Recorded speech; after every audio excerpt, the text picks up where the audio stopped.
வலீமா சுன்னத்தான விருந்து.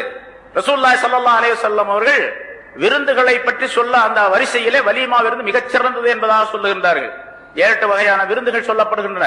அத்தனை விருந்து ஷரியத்துல அத்தனை விருந்துகளில் மிகச்சிறந்தது வலீமா. அதனால்தான் ஸல்லல்லாஹு அலைஹி வஸல்லம் அவர்கள் சொன்னார்கள், எவரேனும் ஒருவர் வலீமாவுக்கு அழைக்கப்பட்டு அவர் அதை மறுத்தால், உண்மையான வலீமாவாக இருக்க வேண்டும், சுன்னத்தான முறைப்படிக்கு இருக்க வேண்டும், ஹலாலான முறையில் அந்த விருந்து நடைபெறக்கூடியதாக இருக்க வேண்டும். அவர் மறுத்தால் அஸல்லாஹு வ ரசூலுஹு, அவர் அல்லாஹ்வுக்கு ரசூலுக்கு மாறு செய்து விட்டார் அப்படின்னு சொல்றாங்க. வலீமா விருந்து கூப்பிட்டு மாட்டேன்னு சொல்லி நான் வர முடியாது வலீமாவுக்கு அப்படின்னு சொன்னார்னா அவர் அல்லாஹ்வுக்கு ரசூலுக்கு மாறு செய்து விட்டார். ஆனா எப்படி இருக்கணும்? அது வலீமாவாக இருக்க வேண்டும். எப்படி வலீமா செய்யப்பட வேண்டும் அப்படி இருக்க வேண்டும். இவர் ஹராமான முறையில் காசை வாங்கி வலீமா போட்டார், அந்த வலீமாவை போகவே கூடாது. சட்டம் என்ன தெரியுமா? ஒரு நிக்காஹுக்கு போறோம், கூப்பிட்டாருன்னு போறோம், போன உடனே அங்க போய் பாத்தீங்கன்னு சொன்னா வீடியோ எடுக்கிறாங்க, போட்டோ எடுக்கிறாங்க, அது பண்றாங்க இது பண்றாங்க, எல்லா விதமான ஹராமான காரியங்கள் நடந்துகிட்டு, பாட்டு கச்சேரி நடக்குது. சில இடங்கள்ல பாட்டு கச்சேரி தாராளமா நடத்துறாங்க. கிராமங்கள்ல போய் பாத்தீங்கன்னா சில இடங்கள்ல பாட்டு கச்சேரி அது பாட்டு நடக்குது. அது பாட்டு கச்சேரி சில நேரங்கள்ல ஹனீஃபாவை கூட்டு பாட்டு கச்சேரி வைக்கிறது உண்டு, சினிமாக்கார பாடல்களை கூட்டு பாட்டு கச்சேரி வைக்கிறதும் உண்டு. எந்த பாட்டு கச்சேரியா இருந்தாலும் எல்லாமே ஹராம். இசையுடன் கூடிய பாடல்கள் அனைத்தும் ஹராம்.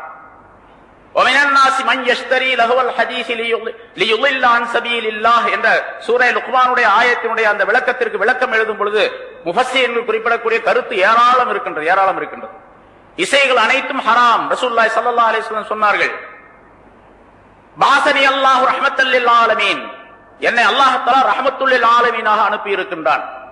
முதல்ல இந்த செய்தியை சொல்லிட்டு அடுத்து சொல்றாங்க பாருங்க, பாஸனி அல்லாஹு ரஹ்மத்தல் லில் ஆலமீன், என்னை ரஹ்மத்துல் லில் ஆலமீனாக அல்லாஹ் தஆலா அனுப்பி இருக்கின்றான் அப்படின்னு சொன்னா, நான் எந்த செய்தியை சொல்லுகின்றேனோ அதையெல்லாம் எடுத்துக்கொண்டால் என்னுடைய அந்த ரஹமத்துக்கு என்னை அல்லாஹ் தஆலா ரஹமத்தாக அனுப்பியதற்கு உரியவர்களாக நீங்களும் ஆகி விடுவீர்கள் அப்படின்னார்.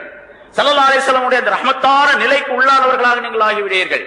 என்னுடைய ரஹமத்துடைய அந்த பிரதிபலிப்பு, அதனுடைய தன்மை, அதனுடைய ஒளிமயமான நிலை உங்களுக்கும் கிடைக்கும் அப்படின்னு சொல்லிட்டு சொல்றாங்க ரசூலுல்லாஹி ஸல்லல்லாஹு அலைஹி வஸல்லம், அமரனி அல்லாஹு அஸ்ஸ வஜல்ல பி மஹ்தில் மகாசிஃபி வல் மஸாமீரி, இசை கருவிகளை அழித்தொழிக்க வேண்டும் என்பது என்று என்னுடைய ரப் எனக்கு கட்டளையிட்டு இருக்கின்றார். இசை கருவிகளை எல்லாம் அழித்து விட வேண்டும் என்று என்னுடைய ரப் எனக்கு கட்டளையிட்டு இருக்கின்றார் என்பதாக சொல்லுகின்றார். ஒரு வாசகத்தை சொல்லி பாஸனி அல்லாஹு ரஹ்மத்துல் லில் ஆலமீன் என்பதாக சொல்லி அடுத்த இந்த விஷயத்தை சொல்லும் பொழுது இந்த விஷயம் உங்களுடைய அந்த நான் ரஹமத்தாக இருப்பதை தடை செய்கின்றது என்பதாக பொருளாகும். ரசூலுல்லாஹி ஸல்லல்லாஹு அலைஹி வஸல்லம் அவர்கள் சொன்னார்கள், எந்த வீட்டிலே நாயும் உருவப்படமும் இருக்கின்றோ அந்த வீட்டுக்குள்ளே ரஹமத்துடைய மலக்குகள் வரமாட்டார்கள். லா யதுல் மலாயிகத்து பைத்தன் ஃபீஹி கல்புன் வலா தஸாவீர், நாயும் உருவப்படம் எடுக்கக்கூடிய வீட்டுக்குள்ள மலக்குகள் வரமாட்டார்கள் அப்படின்னு சொன்னா ரஹமத்துடைய மலக்குகள் வரமாட்டார்கள். ரஹமத்துடைய மலக்குகள் வரமாட்டார்கள் சொன்னா அல்லாஹ்வின் புறத்திலிருந்து இவருடைய வீட்டுக்குள்ள ரஹமத்தே வராது. அப்ப மலக்குகள் இருக்க மாட்டாங்கிற அர்த்தம் அல்ல. மலக்குகள் எல்லாம் இருப்பாங்க, வேற மலக்குகள் எல்லாம் இருப்பாங்க. மலக்குல் மௌத் வருவாரு, அல்லது கிராமன் காத்திபின் இந்த எழுதுறாங்களே அவங்க இருப்பாங்க, மற்ற மலக்குகள் பாதுகாப்புக்காக வேண்டிய மலக்குகள் எல்லாம் இருப்பாங்க, அவங்க எல்லாம் இருப்பாங்க. ஆனா ரஹமத்திற்காக வேண்டிய ரஹமத் வழங்குவதற்காக சில மலக்குகளை அல்லாஹ் தஆலா ஏற்பாடு செய்திருக்கின்ற அந்த ரஹமத் அந்த மலக்கு இருக்க மாட்டார், அவர் போயிடுவார். அப்ப நம்ம வீட்டுல ஒரு படம் மாட்டி வச்சிருக்கோம், ஒரு போட்டோ மாட்டி வச்சிருக்கிறோம் அப்படின்னு சொன்னா நிரந்தரமாக ரஹமத்து உடைய மலக்குகள் அங்க இருக்கிறதே இல்லைன்னு அர்த்தம். தேவையா இது? ரஹமத்து மலக்கு. இப்ப நீங்க நினைக்கலாம் ரஹமத்துடைய மலக்குகளே இல்லைன்னு சொன்னா, எங்க வீட்டுல தான் எல்லா வகையான வசதிகளும் இருக்கு, டிவி இருக்கு, அது இருக்கு, இது இருக்கு, பாருங்க பெரிய பங்களா இருக்கு, கார்பெட் போட்டிருக்கிறோம், ரெட் கார்பெட் போட்டு அழகான மேஜர் ஆக்காலி அது இது எல்லாம் போட்டு சகல வசதிகளோடு நாங்க இருந்துகிட்டு இருக்கோம், ரஹமத்துடைய மலக்கு வரமாட்டாங்க அப்படின்னு. அப்ப அவர் என்ன நினைச்சிருக்காருன்னு கேட்டா, இந்த கார்பெட் போட்டிருக்குது, டேபிள் போட்டிருக்குது, அது போட்டிருக்கு, இது போட்டிருக்கு, அலங்காரம் செஞ்சிருக்கு, டெக்கரேஷன் செஞ்சிருக்கு, இதுதான் ரஹமத்து நினைச்சிட்டு இருக்காரு. அதுவல்ல ரஹமத்து. அல்லாஹ் தஆலாவுடைய அருள் இவருக்கு கிடைப்பது, இவருக்கு கிடைக்கிறது. இது இவரை விட்டு வெளியே இருக்கக்கூடிய சில பொருள்கள், அந்த பொருள்களுக்கு பேர் ரஹமத் என்பது சொல்லப்பட மாட்டார். அந்த பொருள்களையும் ரஹமத்தாக ஆக்கிக் கொள்ளலாம் இவர் அசல் ரஹமத்தை பெறக்கூடிய தன்மை உடையவராக இருந்து விட்டால் என்பதாக பொருள். இப்ப இங்க நம்ம நிக்காஹ்ல என்னென்ன நடக்குது, எத்தனை அனாச்சாரங்கள் நடக்குது, இதே மாதிரி ஏராளமான விஷயம் ஒன்றல்ல இருந்தால் நேரம் சொல்வதற்கு நேரம் இல்லை. இப்ப என்ன சொல்ல வரேன்னு கேட்டா, இதுல ஒரு விஷயத்தை நம்ம நன்றாக கவனிக்க வேண்டும்.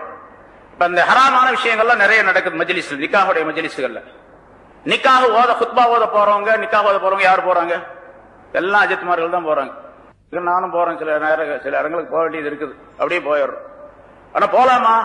கண்டிப்பா போகக்கூடாது, கண்டிப்பா போகக்கூடாது. சரி, இப்ப அந்த முதல்ல சொன்ன இத்தனை ஐட்டங்கள் ஹராம்லாம் இருக்கு, நிறைய விஷயங்களை இப்ப சொன்ன ஒரு 5-6 விஷயம் சொன்ன ஹராமான. இந்த ஹராமான விஷயங்கள் எல்லாம் செய்துட்டு அவர் நிக்காஹ் நடத்துறாரு. அப்ப நிக்காஹ்ல சாப்பாடு போடுறாங்க. ஒரு ஆலிம் ஷா போய் நிக்காஹ் ஓதுறாரு, அங்க குத்பா ஓதுறாரு, பயான் செய்யறாரு, ஏதோ ஒண்ணு செய்யறாரு, ஈஜாப் கோல் சொல்லி கொடுக்குறாரு. பிறகு அங்க அருமையான பிரியாணி சாப்பிட்டுட்டு வர்றாரு. அந்த சாப்பிடுறது ஹராம் இல்ல? நான் போறதில்லை, பெரும்பாலும் போறதில்லை, எல்லாத்துக்கும் தெரியும். நீங்க வராட்டி என்ன ஆஜத்து? எத்தனை அஜத்மார்கள் இருக்கிறாங்க, கூப்பிட்டா வர்றாங்க. அப்படி இன்னொரு விஷயம் என்னன்னு கேட்டா, அவரு அங்க போய் அந்த மாதிரி ஹராமான விஷயங்கள்லாம் இருக்கு. நான் போய் அந்த இடத்துல போய் சாப்பிட்டு வந்து இங்க அல்லாஹ் அக்பர் தொழுக வைக்கிறேன், என் பின்னால தொழுகிறாங்க. ஏன் தொழுகை என்ன ஆகும்? தொழுகை சரியா வருமா? தொழுகையில பக்தி இருக்குமா? குஷு குது இருக்குமா? தொழக்கூடியவர்களுக்கு இது இருக்குமா? இமாமுக்கு இருந்தா தான் பின்னால் இருக்கிறவங்களுக்கு வரும். பின்னால் இருக்கிறவங்க சரியா இருந்தா தான் இமாமும் சரியா இருப்பார். ரெண்டும் வேணும். இமாமுக்கு தப்பு ஏற்படுறதுக்கு பின்னால் இருக்கிறவங்க காரணம் என்று ரசூலுல்லாஹி ஸல்லல்லாஹு அலைஹி வஸல்லம் சொல்றாங்க.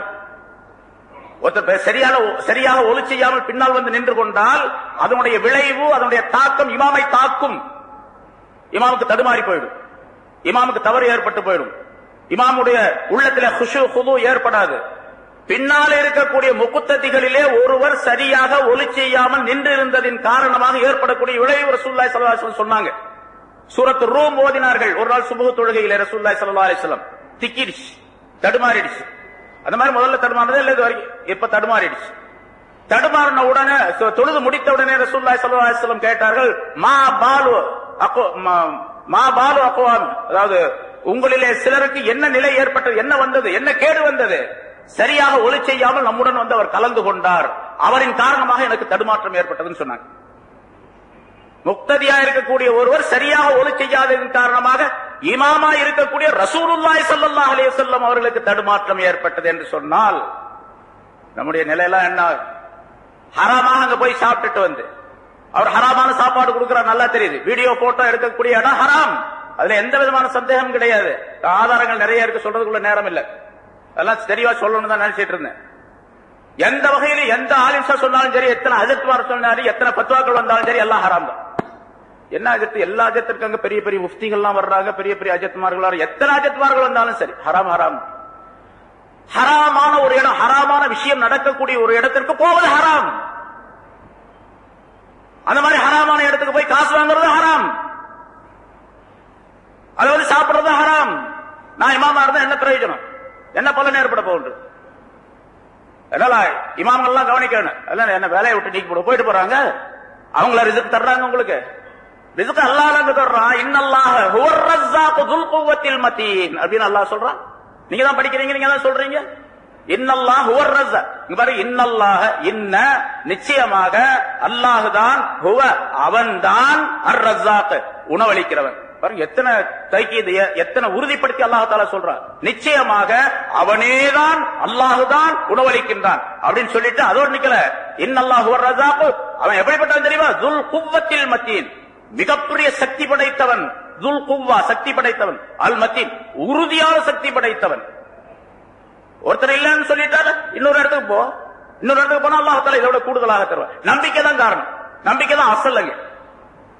ஆக இதை நீங்கள் கவனம் வைக்க வேண்டும், நிர்வாகிகளும் அதனை கவனத்தில் வைக்க வேண்டும். நிர்வாகிகளா இருக்கக்கூடியவருக்கும் இன்னமா யாமுரு மசாஜித் அல்லாஹி மன் ஆமன பில்லாஹி என்ற ஆயத்தினுடைய தொடரில் நான் இங்க ஜுமாலே சொல்லியிருக்கிறேன். யாமுரு அப்படிங்கிறது இமாரா என்ற வார்த்தையினுடைய வேர் சொல்லிலிருந்து, இமாரா என்ற சொல்லிலிருந்து வந்தது. அதற்கு பல அர்த்தங்கள் உண்டு. வெறுமனே ஒரு பள்ளிவாசலுக்கு நிர்வாகியாக, தலைவராக, செயலாளராக, பொருளாளராக, உறுப்பினர்களாக இருப்பது என்பது மட்டும் அர்த்தம் அல்ல. பள்ளிவாசலுக்கு வெள்ளை அடிக்கிறது, அது டெக்கரேஷன் பண்றது, பாத்துக்கிறது, சம்பளம் கொடுக்கிறது, அதுக்கு மட்டும் அது மட்டும் அர்த்தம் அல்ல. இருக்கக்கூடிய இமாம் சரியாக இருக்கின்றாரா, ஹராம் ஹலால் பேணி இருக்கின்றாரா, இருக்கக்கூடிய மஸ்ஜித் ஹராம் ஹலால் பேணுகின்றவராக இருக்கின்றாரா என்பது பார்ப்பதும் இமாராவுடைய அர்த்தத்திலே உள்ளே உள்ளது. நீங்க எடுத்து பாருங்க, மாரிஃபுல் குர்ஆன் எடுத்து பாருங்க, அதற்குள்ள இமாரா என்பதற்குள்ளே உள்ளது. ஒரு நிர்வாகிகளாக இருக்கக்கூடியவர்கள் இவரையும் கவனிக்க வேண்டும். இமாம் சரியாக தொழ வைக்கின்றாரா, அவர் பக்தி உள்ளவரா, தக்வா உள்ளவராக இருக்கின்றாரா என்பதையும் பார்க்க வேண்டும். அதாவது மேலோட்டமாக, வெளிப்படையாக உள்ளது தெரியாது, மேலோட்டமாக ஹராம் ஹலால் பேணி வாழக்கூடியவராக இருக்கின்றாரா. அதனால்தான் ஃபகீஹ் அபுல் லைஸ் ரஹ்மத்துல்லாஹி அலைஹி அவர்கள் ஒரு இமாமா இருக்கக்கூடியவருக்கு 10 நிபந்தனைகள் இருக்கின்றன, மோதினாரா இருக்கக்கூடியவருக்கு 10 நிபந்தனைகள் இருக்கின்றன அப்படின்னு சொல்றாங்க. நம்ம முன்னாலே சொல்லியிருக்க, ஜும்மாலே சொல்லியிருக்கிறார். 10 நிபந்தனைகளுக்கு உட்பட்டவராக அவர் இருக்க வேண்டும் என்பதால் சரி, இப்ப இந்த மாதிரி உள்ள அனாச்சாரங்கள், அநியாயங்கள், ஹராமான காரியங்கள், இஸ்ராபான காரியங்கள், இவற்றுக்கெல்லாம் துணை போய் அதை